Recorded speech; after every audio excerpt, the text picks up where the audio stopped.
Most people delay for an hour or two before they mobilize to go to the hospital. I was at the gym at the time, and I started to feel some sort of chest pains. I'm 43, can't be a heart attack. I just decided to push through the pain. Don't be a wimp, just keep going. The earlier you get the artery opens, you can have virtually no damage. I went home. The chest pain just kept getting worse and worse. I eventually radiated down my arm. And then when it started to go up the side of my neck into my jaw, it's just too many signs to ignore. We heard the code for a heart attack being called overhead. We ran down there, met him. He was not feeling well. He had crushing chest pain. His EKG was very consistent with a heart attack. And we decided to bring him up urgently to the cath lab.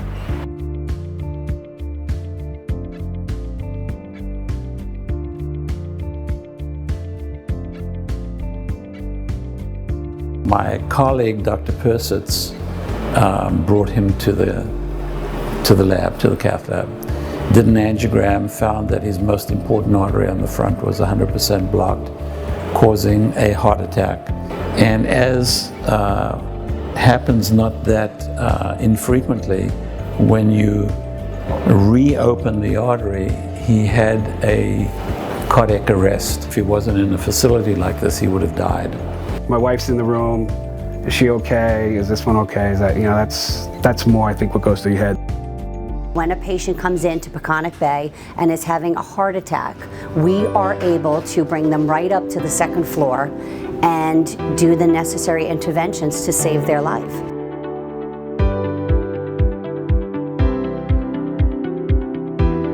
We couldn't be more excited about the role that we've been able to play here. Thousands of people have given millions of dollars out here on Eastern Long Island to support this effort, and I think we should always remember that it's not just us, and it's not just the big luminaries that you see in the newspapers. It's plain folks that have been anxious to see this kind of healthcare develop here on Eastern Long Island. So this lab is newer in terms of its technology than any existing lab in the metropolitan area. We keep getting busier every day. Besides placing stents for patients, we are able to monitor the pressures in their lungs and heart. In patients with congestive heart failure, we are able to monitor arrhythmias by implantation of a small microchip recorder. So there's a lot of cool things that we can do as cardiologists and to help patients. My mother died of a condition that, frankly, this unit would have saved her life, and she'd probably lived another 20 years had we had this unit available in Eastern Long Island at that time.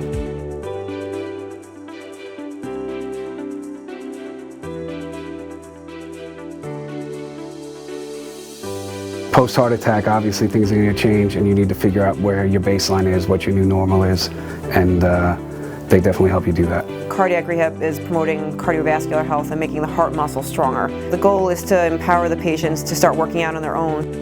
What heart rate can I go up to? How far should I push it? What am I allowed to do? What am I not allowed to do? It's definitely a benefit in that you have a team of qualified nurses and physical therapists watching what you're doing. This is the hospital that I bring my children to. This is the hospital that when my neighbors reach out to me and say, where should I go for great care? I say, go to Peconic Bay and Riverhead. When I got here, I was surprised with just the equipment, the technology, the professionalism, everything that they had here. You don't have to go far away to get what you're looking for.